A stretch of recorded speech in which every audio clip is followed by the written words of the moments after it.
Hello everyone. Welcome to my Love All Win All YouTube channel. Today we're going to hear about Alice's adventures in Wonderland, Chapter 6, The Queen's Game of Croquet. Your support and love always motivate me to make more new videos. Keep watching. Please like, share, and comment to encourage me.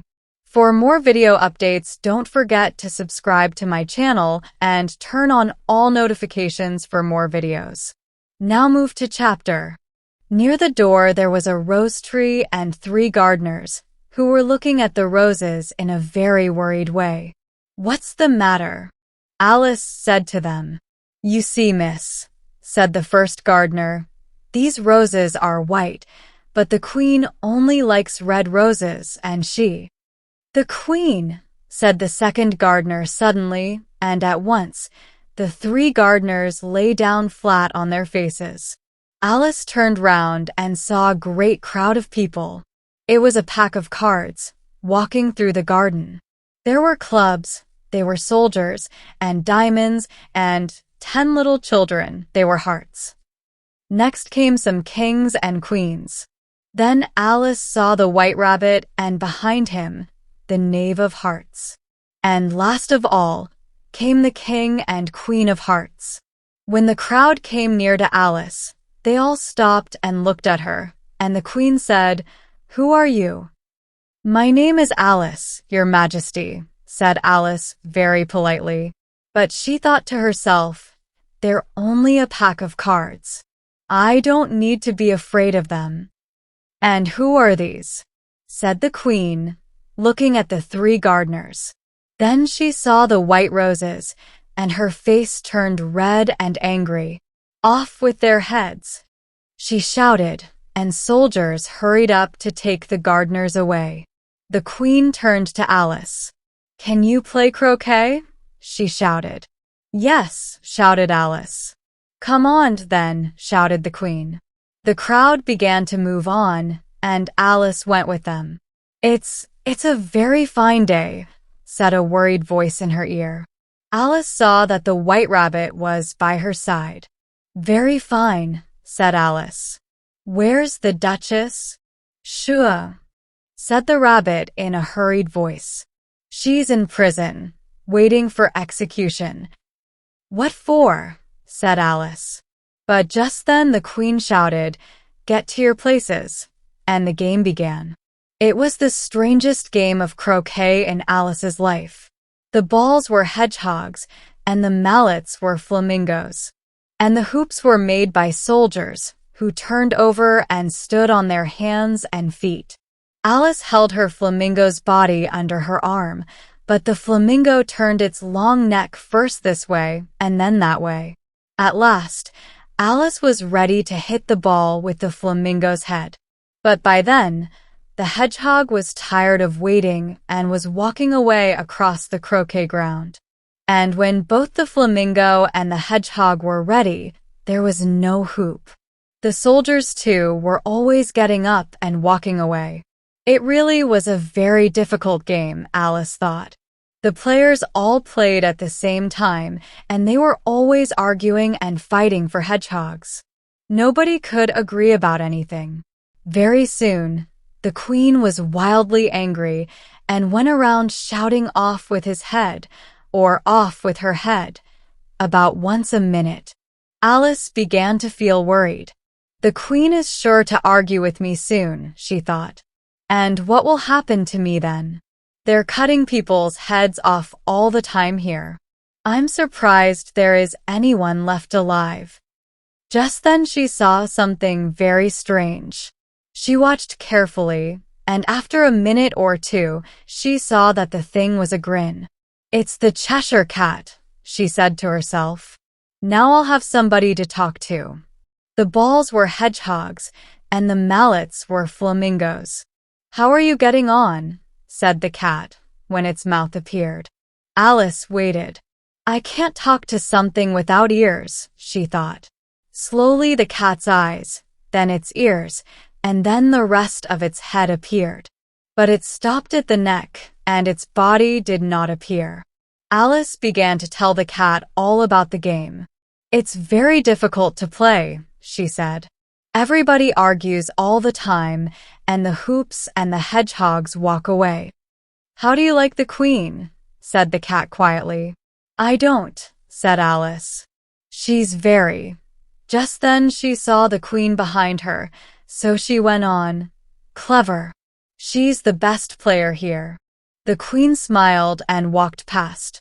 "Who are you talking to?" said the king. He came up behind Alice and looked at the cat's head in surprise. "It's a friend of mine, a Cheshire cat," said Alice. "I'm not sure that I like it," said the king, "but it can touch my hand if it likes." "I prefer not to," said the cat. "Well," said the king angrily. He called out to the queen, "My dear, there's a cat here and I don't like it." The queen did not look round. "Off with its head," she shouted. "Call for the executioner." Alice was a little worried for her friend, but when the executioner arrived, everybody began to argue. "I can't cut off a head," said the executioner, "if there isn't a body to cut it off from." "You can cut the head off," said the king, "from anything that's got a head."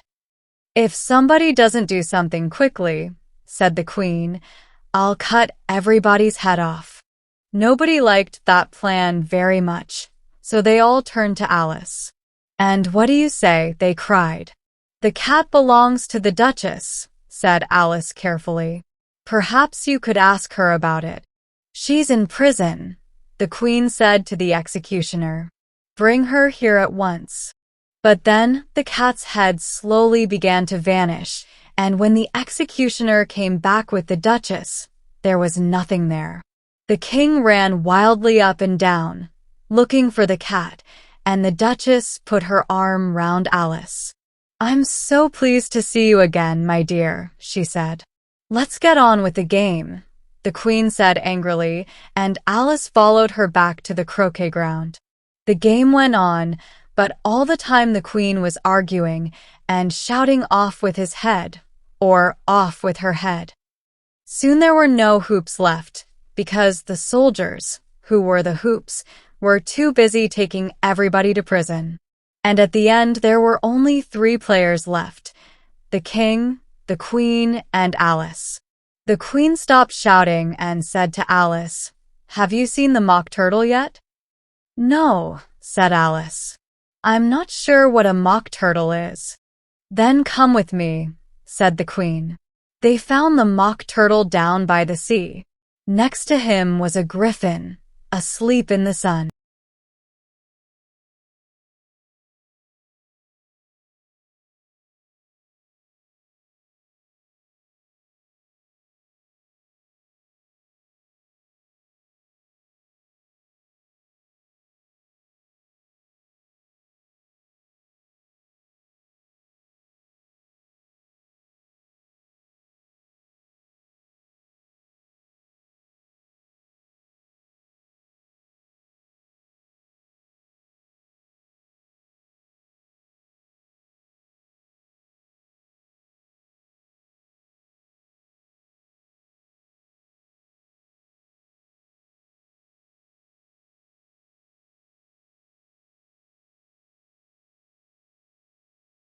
Chapter 7.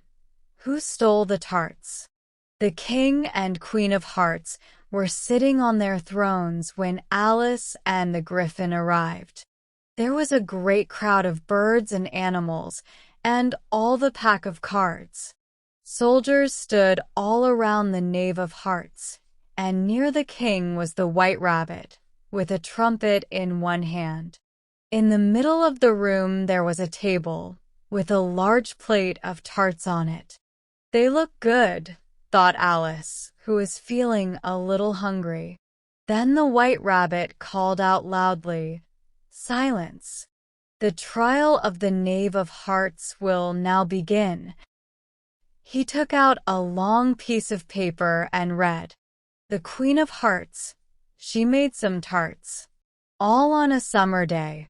The Knave of Hearts, he stole those tarts. and took them all away. Very good, said the king. Call the first witness. Alice looked at the jury, who were now writing everything down. It was a very strange jury. Some of the jurymen were animals, and the others were birds. Then the White Rabbit blew his trumpet 3 times and called out, "First witness." The first witness was the Hatter. He came in with a teacup in one hand and a piece of bread and butter in the other hand. "I'm very sorry, Your Majesty," he said. "I was in the middle of tea when the trial began." "Take off your hat," the king said. "It isn't mine," said the Hatter.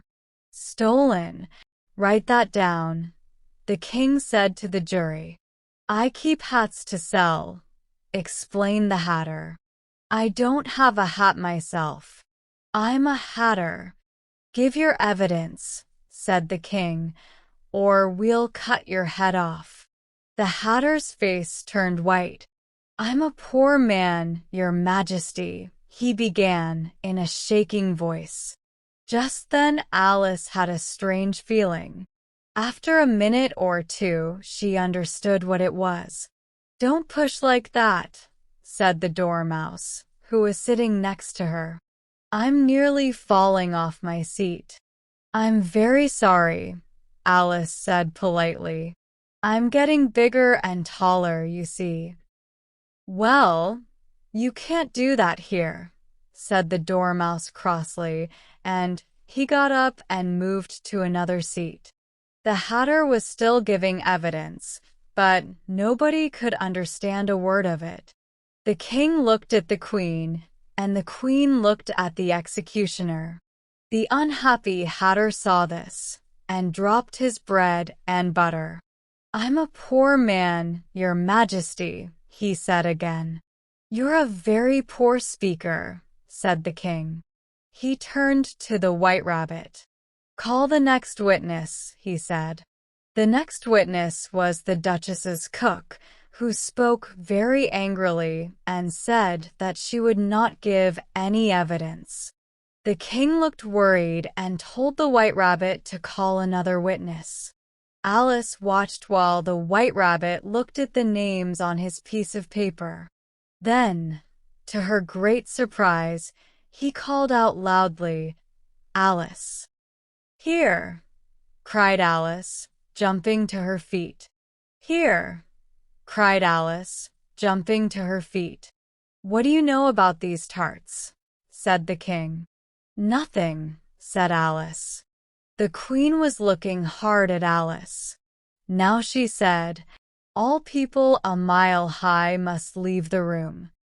"I'm not a mile high," said Alice, "and I won't leave the room. I want to hear the evidence." "There is no more evidence," said the king very quickly, "and now the jury will." "Your Majesty," said the White Rabbit, jumping up in a great hurry. "We've just found this letter. There's no name on it, but I think the knave wrote it." "No, I didn't," said the knave loudly. "Read it to us," said the king. "Where shall I begin, Your Majesty?" asked the rabbit.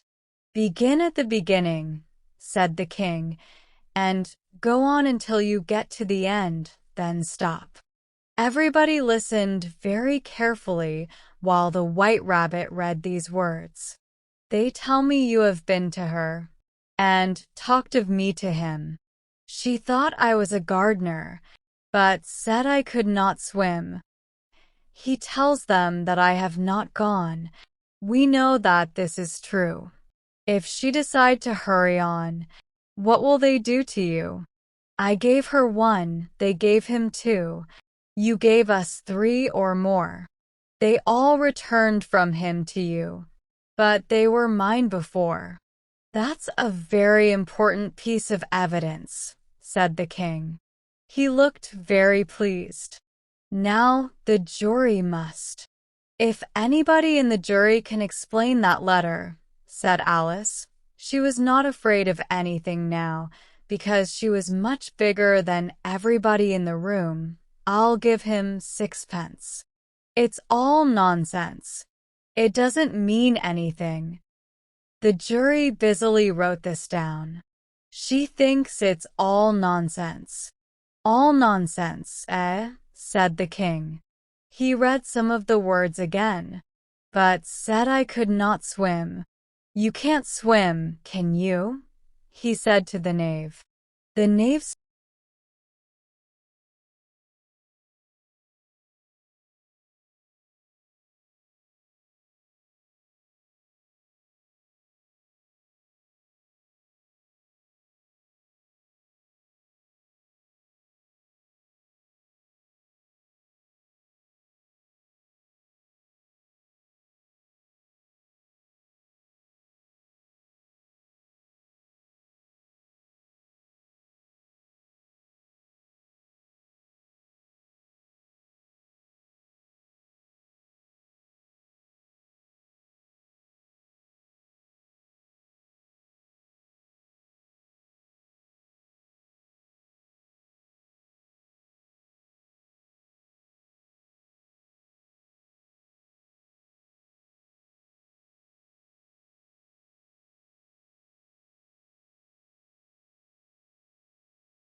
If you like this video, don't forget to subscribe, like, and drop a comment about the video. Press the notification button to get my video instantly.